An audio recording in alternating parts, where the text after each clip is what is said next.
How do you measure the exact moment when trust begins to fracture? For me, it was the stillness of a Manhattan morning, the sound of my phone vibrating against the marble countertop, and the voice of my brother carrying an unfamiliar weight. My name is Emily. I'm 32 years old, and until that day, I believed my life was steady, if not flawless. The morning light filtered through our apartment's tall windows, painting everything in muted gold. I had been pouring coffee thinking about a presentation I had later at the design firm, when Daniel's name lit up on the screen. My brother doesn't usually call before court hours. He's the kind of lawyer who arranges his words like chess pieces, precise, deliberate, never wasted. But when I answered, there was hesitation in his voice, like he was bracing me for something I couldn't yet see. "Emily," he said after a long pause, "I need to tell you something, and I don't know how to say it without hurting you." I leaned against the counter, the mug warming my hands. "Just say it, Dan. You'll feel worse if you dance around it." He drew a slow breath. "Last week when I was in Monaco, I saw Michael." My husband's name spoken in that tone was enough to still my heartbeat. "Okay," I said, wary. "What was he doing in Monaco?" "He told me he had back-to-back meetings here in New York. That's why I'm calling. He wasn't in a meeting. He was on a yacht." My brother's words were calm, factual, the way he'd present evidence to a jury. And he wasn't alone. The silence between us expanded, stretching across the Atlantic, filling the space of our shared bloodline and my fragile trust. "Another woman," Daniel continued softly. "They looked familiar, close." I pressed the rim of the mug to my lips, though I couldn't drink. My throat had closed. In the background, the hum of New York traffic rose, reminding me the world hadn't stopped even though mine had. "You're sure?" My voice was barely above a whisper. "I wish I weren't. I wouldn't tell you this if I wasn't certain." He hesitated again. "Emily, I'm sorry I took a photo. I thought you'd need to see it if only to know I'm not exaggerating." I closed my eyes, the image forming in my head before I even saw it. Michael laughing, a hand at the small of another woman's back, champagne glasses catching the Mediterranean sun. The betrayal felt heavier for the setting, the kind of indulgent backdrop that belonged to glossy magazines, not the ruins of a marriage. I wanted to ask 1,000 questions, but instead I said, "Send it." Daniel's sigh carried more sorrow than relief. "I'll send it now, but Emily, don't act on it yet. Don't let him know what you know. Let me help you, please." The line went quiet. I stayed frozen for a moment, staring at the skyline beyond the glass. New York stretched wide and endless, but suddenly it felt like a cage. When the photo arrived, my phone buzzed against the counter again. I almost didn't want to look, but I did. And there it was, Michael, my husband of 7 years. His smile familiar, yet distorted by context. His hand rested possessively on the waist of a woman I didn't recognize. Her face was angled toward him, the intimacy undeniable. I sat down on the cold leather of our dining chair, the picture still glowing in my palm. A part of me wanted to scream, but another part, the stronger, quieter part, simply folded inward. I thought of the years I had defended him against Daniel's skepticism. I thought of late nights when Michael claimed exhaustion from endless work, when I had kissed his temple and believed him. The coffee had cooled untouched. My hands trembled as I placed the phone flat on the table, as if laying down evidence in a trial that had already begun. I wanted to believe there was an explanation, that maybe appearances lied. But deep inside, where intuition often whispers louder than facts, I already knew the truth. The photo was not a beginning, but a confirmation of something I had felt in shadows for months. Michael's distance, the late returns, the hollowed eyes avoiding mine. That morning, my marriage didn't collapse in an explosion. It cracked quietly like glass under pressure, and the sound of that crack echoed through me louder than any argument could have been. I spent the rest of the day moving like a ghost. At the office, my colleagues noticed my distraction, but I brushed it off as fatigue. At home, Michael arrived late again, claiming back-to-back meetings. His tie loosened, his cologne faint. I studied his face as he kissed my cheek, absent-mindedly, wondering how many lies could hide behind a single gesture. When he retreated to his study, I opened my phone once more. The photo stared back at me. My brother's words echoed, Don't act on it yet. Let me help you. I slipped the phone into my desk drawer and shut it with deliberate care. For now, silence would be my armor. But inside the questions burned. Who was she? How long had this been happening? And most haunting of all, how much of my life had been built on sand instead of stone? That night, as the city outside roared with its usual symphony of sirens and voices, I lay awake staring at the ceiling. Michael's breathing beside me was steady, almost peaceful. Mine was not. Because once you've seen the first fracture, you know the whole structure is at risk. And I couldn't shake the certainty that this was only the beginning. The sound of the drawer sliding shut stayed with me long after I turned off the lights. The photo was locked away, but it pulsed like a hidden heartbeat in the dark. By morning, I convinced myself to move forward as though nothing had changed. It was a fragile act, one I performed not for Michael's sake, but for my own survival. I showered, dressed in muted tones, and prepared breakfast as if the world hadn't shifted beneath my feet. Michael entered the kitchen later than usual, his tie already knotted, his phone in hand. He scrolled, barely glancing up. "You're out early tonight," I asked, testing his voice. He nodded, still reading. "Dinner with clients. Don't wait up."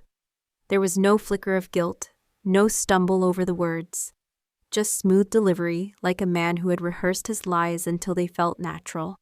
I smiled faintly, as though I believed him, but inside I noted every detail, the looseness of his tone, the way he avoided my eyes, the faint trace of cologne stronger than usual. After he left, I poured the untouched coffee down the sink. My phone buzzed again. It was Daniel. His message was short. "We need to talk in person." Tonight I stared at the screen, torn. A part of me feared that meeting my brother would solidify the truth, but another part, the part that refused to drown quietly, knew I had to face it. That evening we met at a quiet cafe near his office. Daniel chose a corner table away from the crowd. His suit was crisp, but I noticed the dark circles beneath his eyes. "Emily," he said gently once I sat down. I didn't want to say more over the phone. "You deserve the space to breathe first." I folded my hands on the table. "Tell me now." He pulled out his phone and tapped it. Another photo appeared, the same yacht, but from a different angle. Michael stood close to the woman, their bodies angled toward each other as if sharing a secret. Her laughter was frozen mid-frame, her hand brushing his arm. The image struck deeper than the first. It wasn't only physical closeness, it was comfort. I swallowed. "Do you know who she is?" Daniel shook his head. "Not yet." But she wasn't just a passing guest. They arrived together, they left together. He looked invested. The words stung, though Daniel softened them as much as he could. He reached into his briefcase and slid a manila envelope across the table. "What's this? Credit statements?" A colleague helped me pull them. "Michael's been charging dinners, hotel stays, overseas transfers. Not outrageous enough to raise flags, but consistent. Monaco shows up more than once." I opened the envelope with careful hands. Numbers and dates stared back at me, silent witnesses to secrets. Each line tightened the knot in my chest. "I didn't ask for this," I whispered, though my voice shook. "I know, but you needed it. You can't confront him empty-handed." Daniel's tone was firm but kind. "And Emily, don't let him turn this against you. He will try." I looked at my brother then, seeing not only the lawyer, but the boy who once held my hand after our parents' arguments, the man who had always been cautious of Michael's charm. His eyes carried sorrow, but also steady resolve. "Thank you," I said softly. We sat in silence for a moment, the hum of the cafe filling the space between us. I thought of Michael's face that morning, smooth and untroubled, while I drowned in questions. On my way home, I rode the subway with the envelope clutched in my bag. Around me, strangers laughed, scrolled their phones, carried groceries. Their lives moved in rhythm, while mine felt like a song gone off key. When I arrived, the apartment was dark. Michael hadn't returned yet. I placed the envelope in the same drawer as the photo, locking it once more. Evidence growing in quiet weight. Hours later, I heard his key in the door. He entered with the faint smell of whiskey and expensive perfume. He kissed my forehead absently before retreating to the shower. I sat on the edge of the bed listening to the water run. 1,000 words pressed against my lips, but I said none of them. Silence was still my weapon. Yet the questions grew sharper. If he could lie so easily, what else had he hidden? And if Monaco was not the first, how many times had I been blind? That night I lay still beside him, my body rigid against his warmth. His breathing was steady, like a man who carried no secrets. But in my mind I saw the yacht again, the glittering water, the other woman's smile. The whispers of betrayal had crossed the ocean, and now they lived in our bed. And deep down I knew the first fracture was spreading into something I could no longer ignore. The sound of the drawer clicking shut became a ritual. Each time I added another piece of evidence, another photograph, another statement, it felt like tucking shards of glass into velvet. Out of sight, yet dangerous. By now the envelope Daniel had given me rested beside the photo from Monaco, a growing weight I carried alone. At first I thought silence would shield me. If I didn't confront Michael, I could preserve the illusion of normalcy, if only for a little longer. But silence does not stop fractures from spreading. It only hides the cracks until the whole structure falters. 2 weeks after Daniel and I met, the first tangible betrayal unfolded before my eyes. Not as a dramatic confession, but as a line item on a bank statement. I had been sorting through mail in our kitchen, the kind Michael usually ignored. A thin envelope from our joint account caught my attention. I opened it casually, expecting routine charges. Instead, numbers stared back at me like foreign intruders.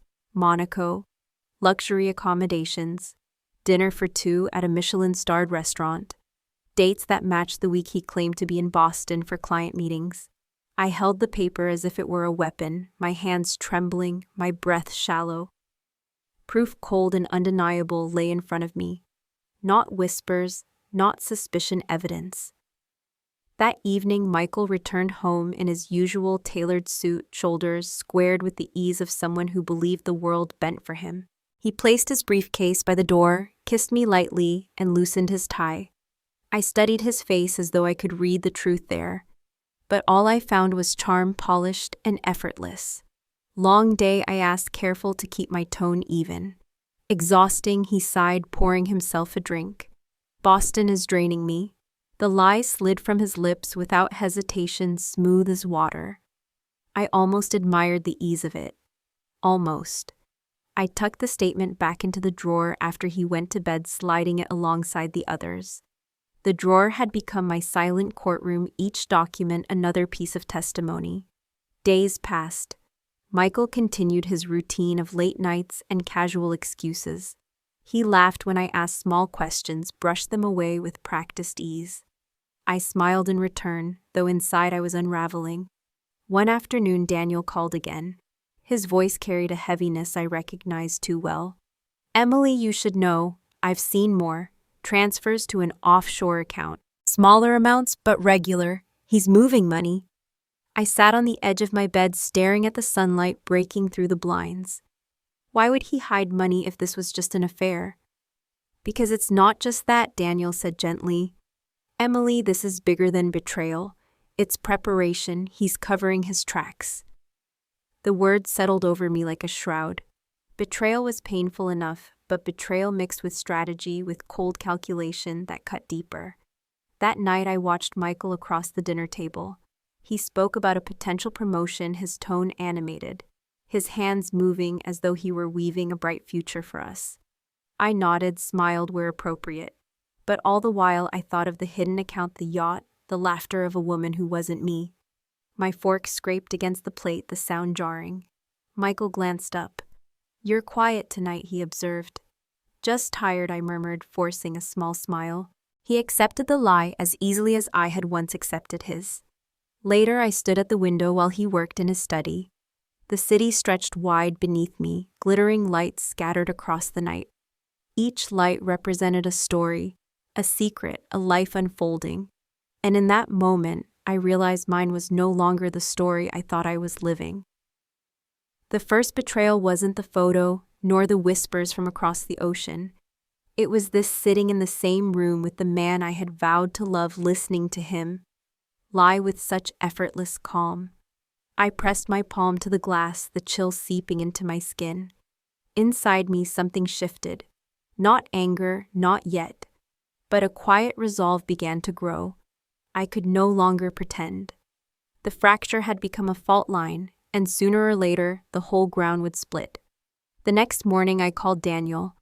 "I need your help," I said. My voice was steady now, no longer trembling. "You'll have it," he replied without hesitation. And for the first time in weeks, I felt less alone.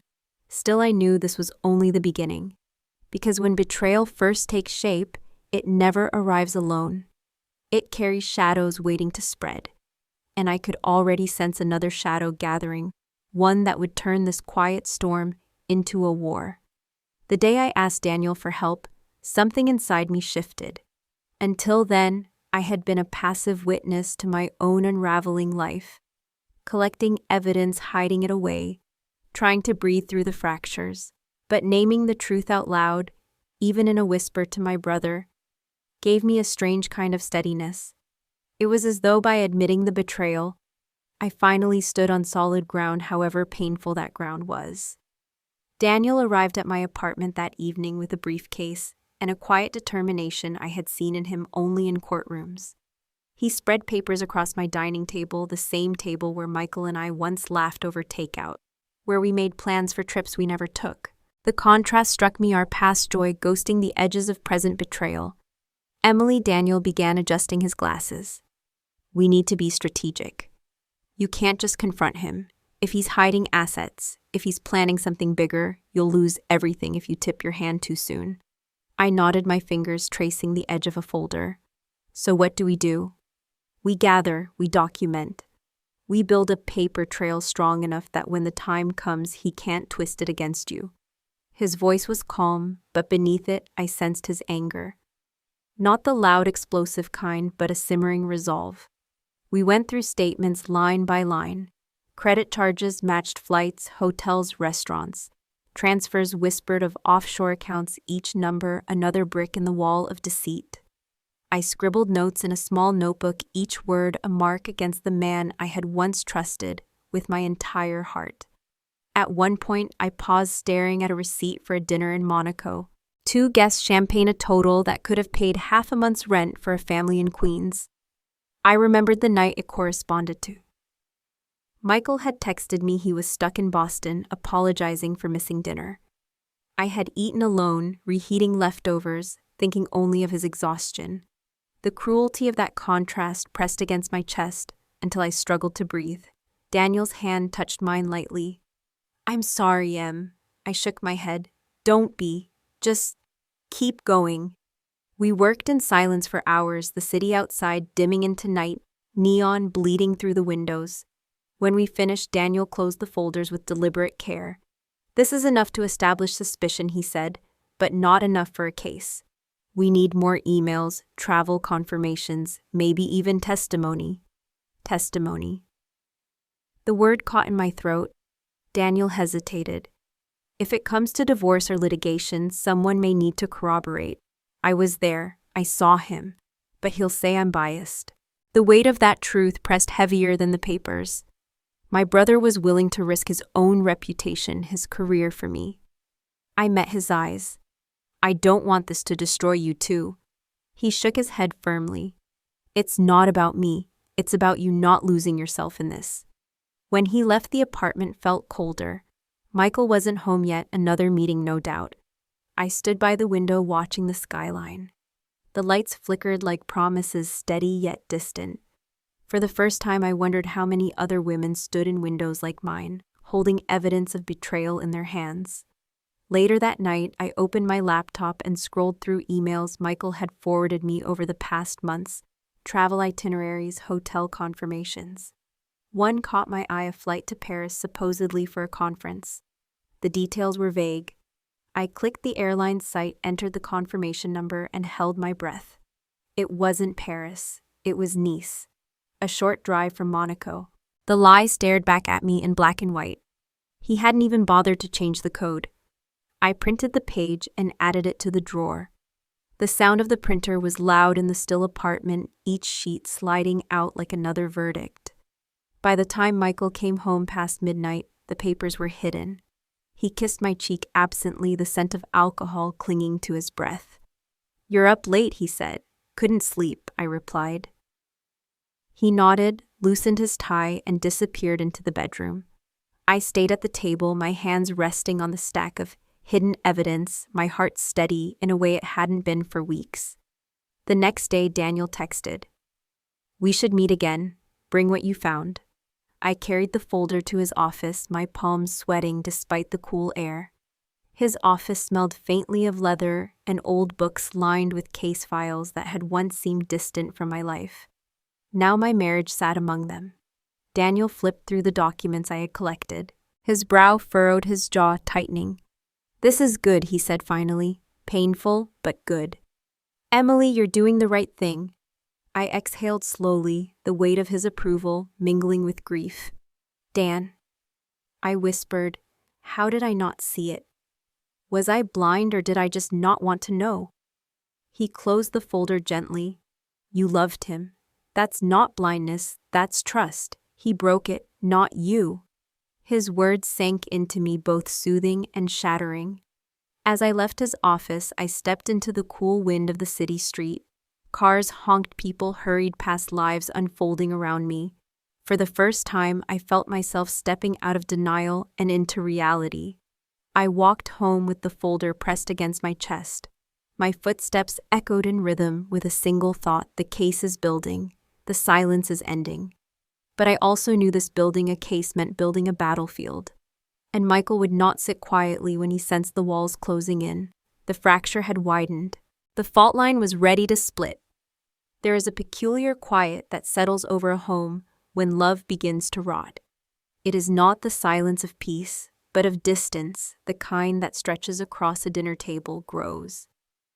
In the pause between words, lingers in the air, long after footsteps fade. That silence had become the backdrop of my life with Michael. After weeks of gathering evidence, I carried myself differently.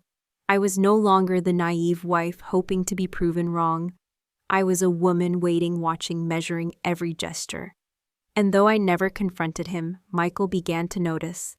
It started with small remarks. "You're quieter these days," he said one night, loosening his tie at the doorway. "I'm tired," I answered softly. "You used to ask more questions," he pressed, pouring himself a drink. "Maybe I'm learning to listen." He studied me for a moment, his eyes narrowed, but I held his gaze calmly. My silence unsettled him more than anger would have. He thrived in arguments, sharp words. He could twist emotions, he could exploit. But silence denied him that power. At the office, I performed my role as if nothing had changed. I designed presentations, attended meetings, smiled when necessary. Yet beneath the surface, I carried a secret war. Every night I returned home to my drawer of evidence, locking away another document, another proof of betrayal. The act became ritual, almost sacred. Each click of the lock was a vow to myself: I will not be destroyed. One evening, while searching through Michael's desk for a spare pen, I found a receipt tucked beneath a folder. It was from a jeweler, a necklace platinum with sapphires. Not for me. I had not received jewelry in years. I placed the receipt in my pocket with steady hands. That night, when he mentioned another client dinner, I kissed his cheek, my lips brushing skin that no longer felt familiar. "Have a good night," I murmured, and watched him leave with ease in his stride. As soon as the door closed, I pulled out the receipt and placed it in the drawer beside the others. The weight of betrayal was no longer shocking. It was expected, predictable, like the tide returning to shore. Daniel noticed the shift in me when we met for coffee the following week. "You're different," he said, studying me across the table. "How so?" I stirred my tea, the spoon clinking softly. "You're colder, quieter. It's not anger. It's something sharper." "I can't afford anger," I replied. "Anger would burn me alive. But ice preserves. Ice waits." He nodded slowly, understanding. That was when I realized it myself. I had become ice, in Michael's presence, controlled, contained, unyielding. He, on the other hand, burned hotter. His temper flared at small inconveniences. His tone clipped when I didn't respond the way he expected. The fire and ice between us grew more distinct with every passing day. One Friday evening, I prepared dinner, a simple pasta dish. Michael arrived late, his jacket smelling faintly of expensive perfume. He sat down, scrolled through his phone, and barely touched his food. "You're not eating?" I asked gently. "Already had something," he muttered. I nodded, taking a slow bite. "Of course." The words were quiet, but something in my tone made him look up sharply. His eyes searched mine, suspicion flickering. "What's that supposed to mean?" he asked. "Nothing," I said, smiling faintly. "Just that I understand." He stared a moment longer, then returned to his phone. But I saw the flicker of unease. He felt the shift, the silence pressing against him. Later that night, I overheard him on the phone in his study. His voice was low, urgent, but fragments carried through the door. "She's acting different, not asking. We need to be careful." The words chilled me. He had noticed. My silence was no longer just unsettling, it was a threat. I retreated to the bedroom, sat on the edge of the bed, and breathed deeply. This was escalation, not of confrontation, but of awareness. Michael's fire was beginning to flare, sensing danger, while my ice only deepened. The next day, Daniel called with an update. "I've traced the offshore account further. Emily, he's transferring not just his income, but joint assets. Slowly, quietly. If this continues, he'll leave you with nothing." The world tilted beneath me. I clutched the phone tighter. How much enough to matter? Enough that we need to act soon. I closed my eyes. The betrayal was no longer just emotional, it was tactical. He wasn't only leaving me behind in love, he was erasing me from the life we built. That night when Michael returned home, I greeted him at the door. My face calm, my voice steady. "How was dinner?" He paused, studying me again as though trying to read a language he no longer understood. "Fine," he said curtly. I smiled. "I'm glad." He walked past me, shoulders tense. And in that moment, I knew my silence was louder than any accusation could be. The house had become a battleground without raised voices, without slammed doors. The war lived in glances and pauses in the space between words. I tucked myself into bed that night, listening to Michael's movements in the other room. My body was still, but my mind raced. The fracture had widened into a canyon, and neither of us pretended otherwise. What I didn't know was how far he would go to protect his lies, or how soon his counterattack would begin. The first time Michael turned his fire on Daniel, it arrived not in shouts but in insinuations, thinly veiled, carefully aimed, designed to corrode trust. It was a Saturday morning, sunlight pouring through our living room. Michael sat across from me, sipping coffee, scrolling his phone. He looked casual, relaxed, as if the last weeks of distance and suspicion had not touched him. Then almost lazily he said, "You know, your brother has always had a problem with me." I froze, my mug halfway to my lips. "What do you mean?" Michael shrugged, eyes still on his phone. "He's never trusted me. Always questioning, always hovering. A little pathetic, really. I wonder sometimes if he's jealous of what we have." The irony nearly made me choke. What we had. My brother had not created this chasm, Michael had. But I didn't answer. I let silence stretch my new form of defense. Michael finally looked up, his gaze sharp, searching for a reaction. I gave him none. By Monday, the counterattack grew bolder. Michael returned from work with a story. "Funny thing happened at the firm today," he began, tossing his jacket over a chair. "One of the partners mentioned your brother, said there are whispers about his ethics, about some questionable tactics in his cases." I stood by the kitchen counter, my hand still on the cutting board. My heart thudded, once heavy. "Whispers from who?" He smiled faintly, the kind of smile that carried no warmth. "Oh, you know how rumors start. Maybe you should talk to him. Make sure he's not dragging you into something dangerous." I realized then what Michael was doing. He was turning the lens, trying to make Daniel the villain. If he could discredit my brother, he could weaken my anchor, isolate me. That night I called Daniel. Michael's saying things I told him quietly. About your reputation, about whispers at his firm. Daniel exhaled sharply. "Of course he is. Emily, listen to me, this is a tactic. Classic deflection. He knows I'm the one protecting you. He's trying to cut me off. I know, I whispered, but he's planting seeds. If others hear them, let them, Daniel interrupted firmly. My record speaks for itself. But Emily, you need to be careful. He's escalating. If he's willing to smear me, he's preparing to fight dirty. I closed my eyes, the weight pressing heavier. What do I do? Stay quiet. Let him think you're doubting me. That will buy us time. So I did. The next morning, when Michael casually mentioned Daniel again, I tilted my head, feigned uncertainty, and let him believe the seed had taken root. His eyes flickered with satisfaction, a man convinced of his own cunning. But inside, I grew colder still. Days passed, each one a careful performance. At work, I smiled and delivered designs. At home, I cooked meals and listened to Michael's fabricated stories. At night, I lay awake listening to his steady breathing, wondering if betrayal could ever sound so calm. Then one evening, Daniel called me in a hushed tone. I had rarely heard from him. Emily, he said, Michael is making moves against me. I heard from a colleague he's suggesting I fabricated the Monaco sighting, that I doctored the photo. He's saying I've always resented him, that I'm trying to sabotage your marriage out of jealousy. My stomach clenched. That's absurd. Of course it is. But absurdity spreads especially in legal circles. He's smart, he knows how to twist narratives. I sat on the edge of my bed, the phone pressed to my ear. So what happens if people believe him? Daniel's voice was steady. Then my reputation takes a hit. But that's not what worries me. What worries me is you.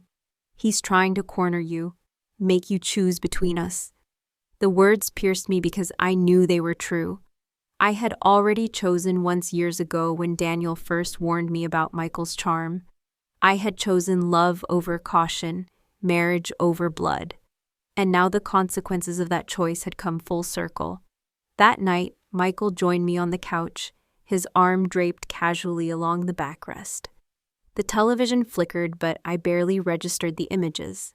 You know, he said, his tone conversational, if your brother keeps interfering in our lives, people might start wondering why. It's not healthy, Emily. His obsession with us, with you. I turned to look at him, my face calm. Obsession. He smirked. What else would you call it? Always watching, always inserting himself. Maybe he doesn't have much of a life of his own. I studied him, his jawline sharp in the glow of the screen. He believed his narrative. He believed he could twist reality until I doubted my own blood. But I didn't flinch. Daniel has always protected me, I said softly. That's who he is. Michael's smirk faltered just slightly. He leaned back, eyes narrowing. The silence that followed was thick, tense, electric. For the first time, I sensed his fear. Not of me, but of losing control of the story. That night as he slept, I stood at the window staring at the skyline. Lights flickered like witnesses, each one a reminder that the city held more truths than Michael could bury. My reflection in the glass looked older, sharper. Ice, not fire. I whispered into the dark words only I could hear. You won't destroy us both. Not him, not me. Because the counterattack had begun. And though Michael's fire threatened to scorch everything I knew, ice could outlast flames. What I didn't yet realize was how far he would go, or how close the next betrayal would cut. Memory has a way of resurfacing when you least expect it, soft at first like a whisper, then heavy like a weight pressing against your chest. As Michael's counterattack against Daniel grew bolder, I found myself pulled backward, reliving moments I had buried beneath the comfort of routine. It was late one night when the shadows of the past began to rise. I couldn't sleep. Michael was in the study, the light from under the door seeping into the hallway. I lay in bed staring at the ceiling, listening to the muted sound of his voice on yet another business call. My mind drifted back to a dinner years earlier, long before Monaco, before secret accounts and whispered accusations. Daniel had joined us at a small Italian restaurant in the village. The candles flickered, the smell of basil and garlic filled the air. I remember the way Michael's hand rested on mine, how I leaned into his warmth, certain I had chosen the right man. But Daniel hadn't smiled that night. He had studied Michael carefully, asking polite but pointed questions about his new firm. His sudden rise, the clients whose names carried more mystery than clarity. After Michael left for the restroom, Daniel leaned across the table, his voice low. I need to say this. I don't trust him. I laughed, then brushing it off. You don't trust anyone at first. I mean it, he insisted. His eyes were steady, sharp like they were now whenever he handed me another piece of evidence. He's charming, yes, but there's something about him, something that doesn't sit right. Too smooth, too easy. I remember the sting of those words, the anger that rose in me. You don't get to decide who I love, Daniel. You don't get to sabotage this because you're protective. He had leaned back, hurt flickering in his expression. I just don't want you blindsided. I ignored him then, defended Michael, chose love over blood. Now lying awake in the present, those words echoed louder than ever. Daniel had seen the cracks long before I admitted them. He had warned me, and I had silenced him. The next morning I stood at the kitchen counter making coffee when Michael entered. He looked tired, though not from work, the kind of fatigue that comes from living too many lives at once. You didn't sleep? He asked, pouring himself a glass of water. Not really, I replied. He glanced at me, searching for signs, then shifted the conversation. Your brother's been busy. I hear things, Emily. None of them good. I stirred sugar into my coffee, the spoon clinking softly. Maybe people talk because they're threatened. Michael's jaw tightened. Or maybe he's reckless and dragging you into it. I met his gaze, then holding it steady. Daniel has always protected me. For a brief moment, I thought I saw something flicker in his eyes, doubt, maybe even fear. But it vanished quickly, replaced by the same smooth mask he always wore. Later that day, Daniel called. His voice was gentler than usual, softened by concern.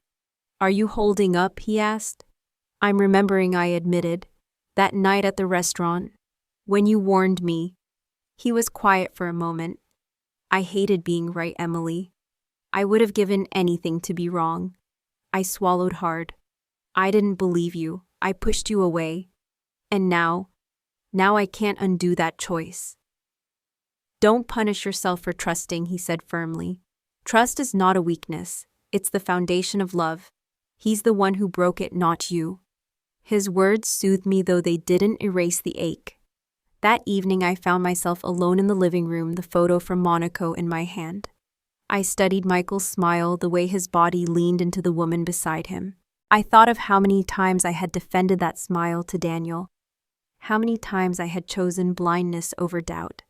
And then another memory rose, our wedding day. I had walked down the aisle with a heart full of certainty. Daniel standing in the front row, his expression unreadable. Later, he had hugged me tightly, whispering, "Just promise me you'll be careful." I hadn't understood what he meant then. Now I did. The shadows of those moments pressed against me heavier than any document in my drawer.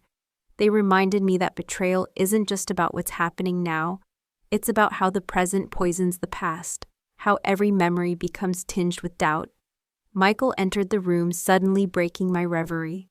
He glanced at the photo in my hand, and for a fleeting second, something dark crossed his face. Where did you get that?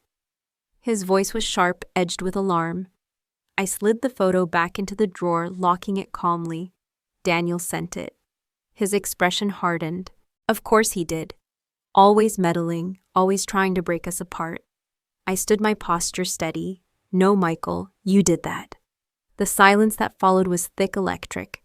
He opened his mouth as if to argue, then closed it again, his fists clenching at his sides. Without another word, he turned and left the room. I sank back into the chair, my heart pounding. For the first time, the shadows of the past did not just haunt me, they strengthened me.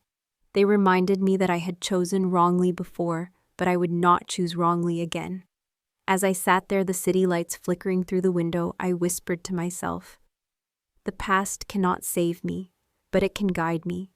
And I knew then that the next step would not be silence. It would be action, because shadows don't fade on their own. They deepen until you bring them into the light. Some betrayals arrive like storms, loud, sudden, violent. Others arrive like paper cuts, small, quiet, almost invisible, until you realize you're bleeding. Michael's betrayal was both. By the time I reached part 8 of my story, the cuts had turned into a flood carried by paper. Daniel and I met in his office on a gray Tuesday morning. The air smelled faintly of rain, the kind of dampness that clung to coats and lingered in the hallways. He spread a new stack of documents across his desk, his expression tight. "I pulled more records," he said. "Michael is clever, but not flawless." I leaned forward, my hands trembling slightly. "What did you find?" Daniel pointed to a series of transfers. "These are from your joint account. Small amounts spaced out deliberately subtle. But follow the path, see here." He traced the line with his pen, connecting bank codes and routing numbers. "It ends in an offshore account in the Cayman Islands." My chest tightened. "So he's been draining us." "Yes, slowly, so you wouldn't notice." Daniel's eyes met mine. "Emily, this isn't just infidelity, it's financial betrayal. He's setting the stage to leave you with nothing." The words landed like stones. It was one thing to know Michael's heart was elsewhere, but another to realize he was dismantling had built brick by brick in numbers and ledgers. Daniel handed me a folder. Inside were printed emails Michael had forwarded, masked as business expenses. Hotel confirmations, car rentals, yacht bookings, all tied to dates when he claimed to be working late in New York. I flipped through them slowly, each page a knife. My eyes burned, but I forced myself to keep reading. Daniel said gently, "This is the paper trail. Judges don't care about intuition, they care about documents. And now, we have them." I closed the folder carefully as though it were something sacred. "So what happens now?" "We keep collecting. Build it strong enough that when he makes his move, you'll already be ahead." That evening I returned home with the folder tucked deep in my bag. Michael was in the kitchen pouring wine. He looked up, smiling faintly. "You're late, work," I said, simply placing my bag in the corner. He handed me a glass, his eyes scanning me as though searching for cracks. I raised it to my lips, steady, calm. The wine tasted sharp, metallic. "Everything okay?" he asked, tilting his head. "Of course," I replied. We sat at the table, eating in silence. He spoke about upcoming deals, promotions, vacations he wanted to plan. I listened, my face composed, while in my mind I replayed the documents, his name tied to account signatures forged on transfers. His words became meaningless noise. Later, when he stepped into the shower, I retrieved the folder from my bag and slipped it into the drawer beside the others. The click of the lock felt louder than usual, echoing in the quiet apartment. That night, sleep eluded me. I lay awake staring at the shadows on the ceiling. Every document was a whisper of truth, a chorus of lies. Paper had become my battlefield. The following week, Daniel called again. "I need you to see something." We met in a quiet cafe, the same one where he had first shown me the Monaco photo. He slid a small USB drive across the table. "What's this?" I asked. "Emails leaked. He's been coordinating with someone overseas. Not just the woman, Emily. A partner. Financial. They're moving more than just personal money. It could be fraud." I stared at the drive, my stomach twisting. "How did you get these, Daniel?" Gave a small, tired smile.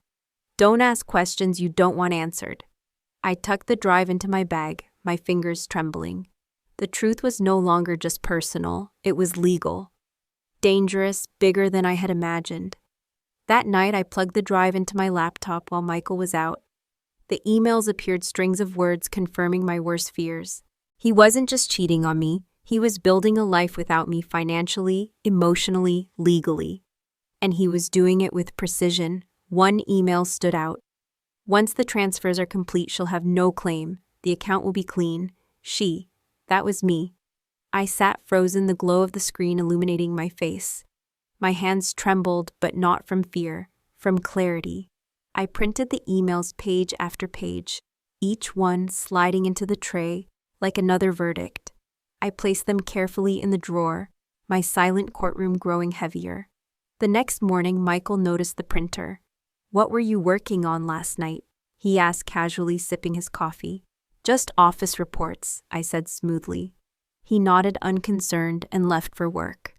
I stood by the window after he left, the skyline stretching before me.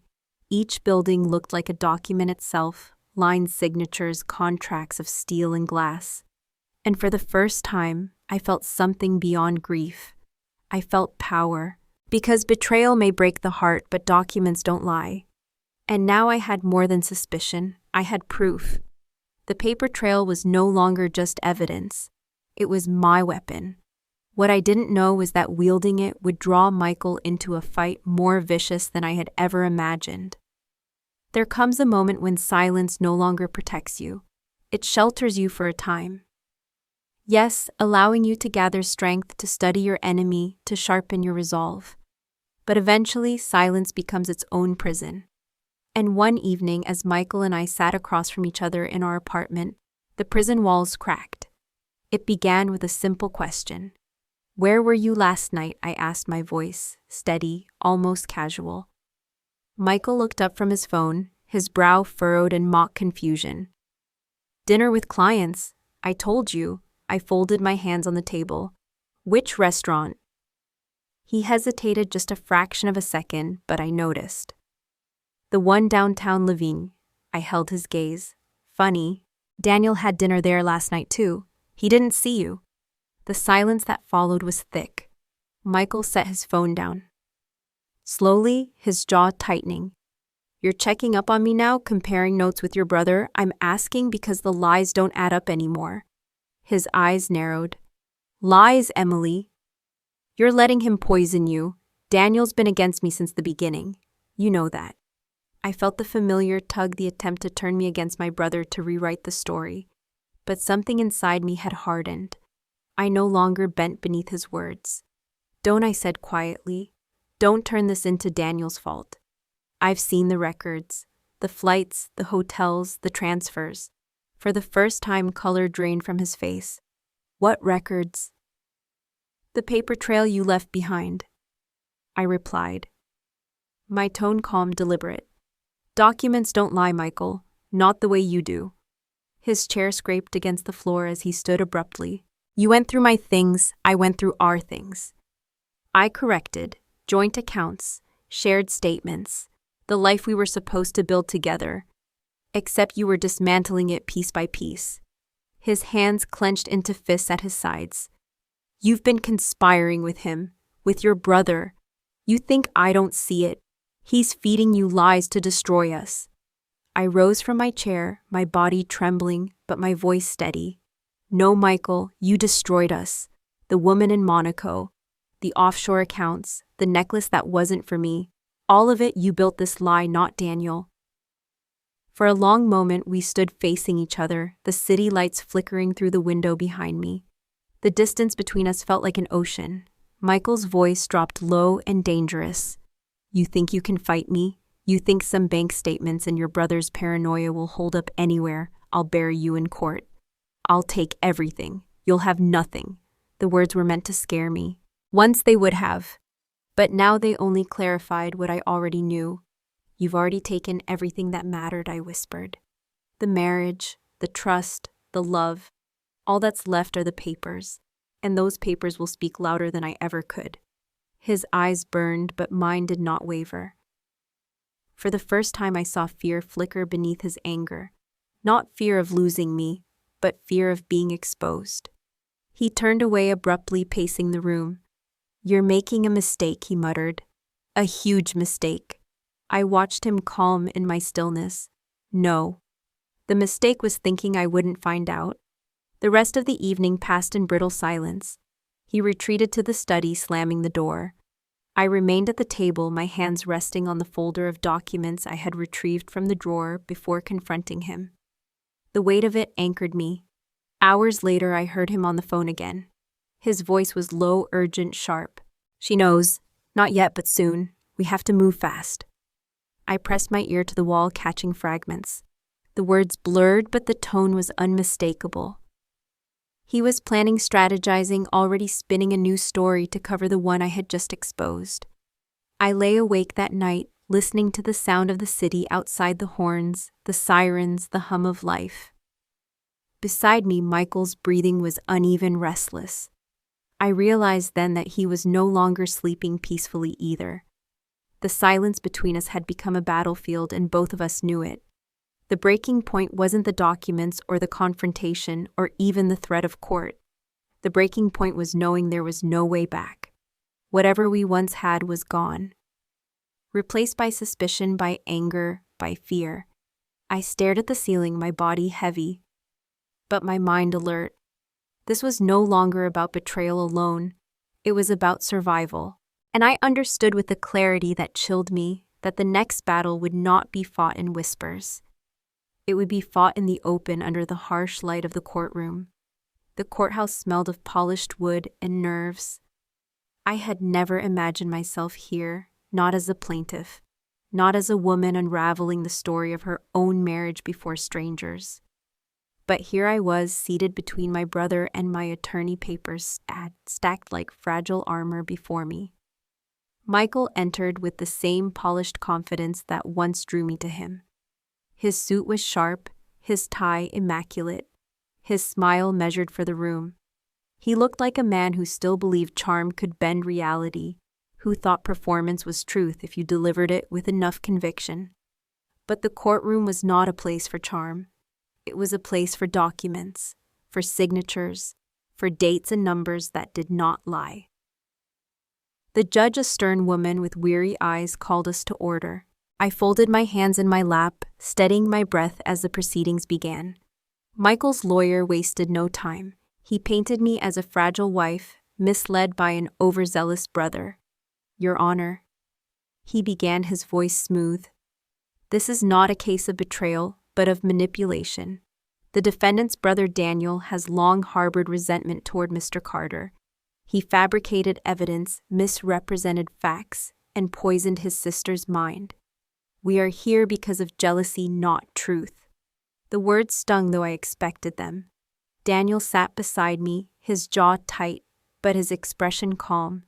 He had warned me this would happen.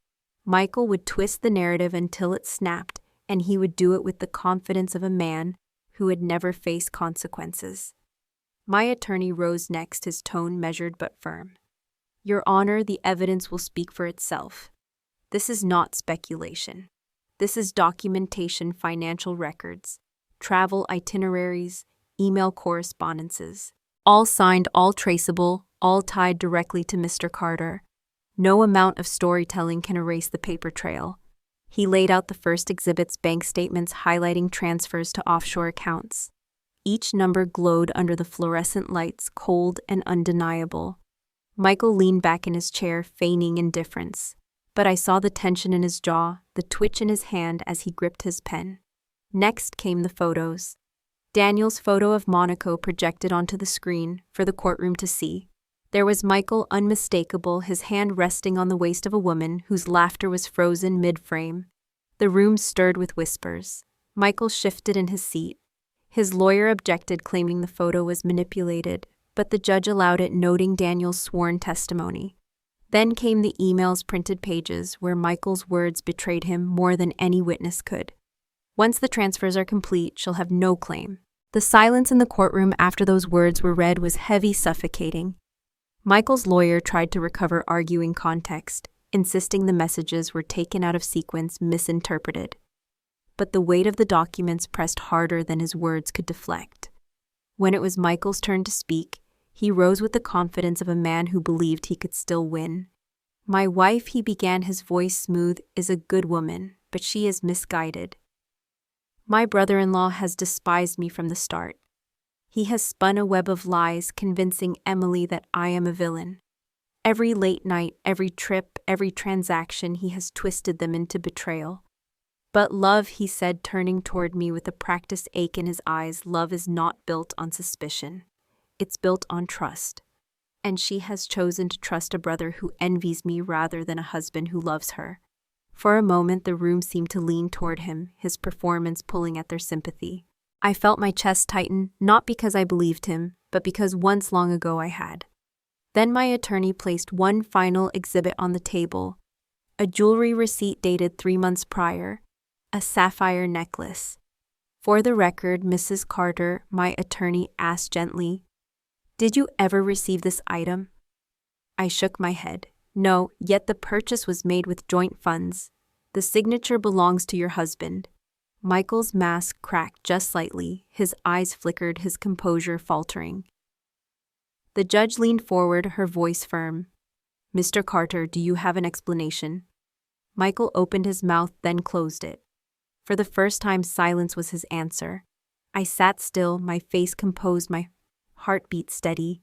Inside, a quiet strength rose in me. Not triumph, never that, but clarity. The truth was no longer mine alone to carry. It stood in the open, undeniable. The session ended with the judge calling for further review. No final ruling yet, but the tide had shifted. As we left the courtroom, I felt the weight of eyes on me, strangers, clerks, attorneys. I held my head high, not in pride, but in resolve. Outside, the autumn air was sharp against my skin. Daniel walked beside me, silent for a while before saying, "You did well." "I didn't do anything," I whispered. "The papers did." He gave a small, tired smile. "That's enough." I looked up at the skyline, the glass towers catching the fading light. For the first time, I felt the fire in Michael losing its force, dwindling against the quiet persistence of truth. But I also knew this wasn't over. He would not surrender easily. And in the silence of my heart, I braced myself for the next storm. Because in battles like these, exposure is only the beginning. The courthouse days blurred together, long corridors, whispered strategy, the smell of paper and ink clinging to everything. Yet when I came home at night, the silence was heavier than the gavel's echo. I needed a place to put my grief, my anger, my quiet strength. Words spoken aloud felt dangerous. Michael twisted them too easily. So one night, I reached for a pen. I sat at the dining table, the same place where Daniel had once spread his folders, where Michael and I had once toasted anniversaries. A blank page stared back at me. And for the first time in weeks, I began to write not to him, not even to Daniel, but to myself. Dear Emily, you are not broken. You are wounded, yes, but wounds are proof of survival, not failure. Remember the nights you believed silence meant peace. Now you know, silence can also mean distance. He mistook your quiet for weakness. But in truth, your quiet has been sharper than any argument, ice holding its form against fire that tries to consume. You defended him once against your brother. You chose love because that is who you are. Do not regret that choice. Trust is not shameful, it is the measure of your heart. The betrayal is his, not yours. You are stronger now than you were on the day Daniel called from Monaco. That morning you trembled. Tonight your hand is steady. You have seen the evidence. You have faced the courtroom. You have watched him try to twist reality, and you did not flinch. There will be more battles. He will not surrender quietly. But remember, this truth is not loud. It does not need to shout. It waits patient like paper locked in a drawer until the moment it is needed. Do not fear the future. You have already lost the life you thought you had. Now you have the chance to build one truer, stronger, freer. And if the nights feel too heavy, remember the skyline. Remember how it looked that evening after court, the towers glowing against the dusk. Each light a reminder that even in darkness, there is persistence. Hold your head high, Emily. This is not the end of you. This is the sharpening. With love yourself. I set the pen down, my breath uneven. The letter sat on the table, ink drying under the warm lamplight. I did not fold it, did not seal it, did not hide it in the drawer. I left it open as though the words needed to breathe. Reading it back, I realized it was not only a letter of resolve, but a map, a reminder of where I had been and where I was going. When Michael came home late that night, he did not notice the paper. He poured himself a drink, muttered about deadlines, and disappeared into the study. I watched him from the doorway, the letter still resting on the table between us like an invisible wall. He would never read it. He was not meant to. The letter was mine alone, a vow written in ink instead of silence. As I prepared for bed, I folded the page gently, sliding it into the drawer beside the evidence. Not to hide it, but to keep it safe, a piece of myself preserved. The next morning I woke with a strange calm. The trial loomed larger, but fear no longer consumed me. The letter had anchored me in a way even the documents could not. They proved his lies, the letter proved my strength. And as I sipped my coffee, watching the skyline shimmer in the morning sun, I whispered the final line of my own letter under my breath. This is not the end of you. This is the sharpening. Because I knew the next step was exposure. Not just whispers of evidence, but the full weight of truth crashing down. And when that moment came, I would be ready. The morning of the final hearing felt different. The sky above Manhattan was washed in pale gray, the kind of light that promises rain but holds it back. I dressed carefully, nothing extravagant, only a muted blouse and black skirt. Strength, I realized, wasn't about what I wore. It was about how I carried the silence inside me. Daniel met me outside the courthouse. His eyes were tired but steady. Today will be heavy, he said, his hand brushing mine briefly. But it will also be clear. Inside the courtroom, hummed with quiet anticipation. Michael sat at the opposite table, his lawyer whispering rapidly in his ear. He looked composed, almost smug, but I noticed the stiffness in his posture, the tightness around his mouth. Fire can burn bright, but even flames flicker when fuel runs thin. The judge called us to order. My attorney rose his voice, calm, unshaken. Your Honor, over the course of these proceedings we have presented financial records, photographs, and written correspondences that demonstrate a pattern of deceit and concealment by Mr. Carter. Today we submit final exhibits documents directly tying Mr. Carter to offshore accounts and falsified signatures. He handed the bailiff a thick stack of papers. The judge flipped through them, her expression unreadable, but I saw her pause at certain points, dates, amounts, identical handwriting across forged authorizations. Michael's lawyer objected immediately. Your Honor, these documents cannot be verified without. They have already been verified, my attorney interjected smoothly, by independent auditors. The chain of custody is intact. The judge nodded, motioning for him to continue. Next, Daniel took the stand. He spoke plainly as though addressing a jury he could not see. I saw Michael Carter in Monaco. I did not want to. I did not plan to, but when I did, I documented it. Because I knew my sister would need proof. I swear under oath that what I saw was real, and that the photographs were not altered in any way.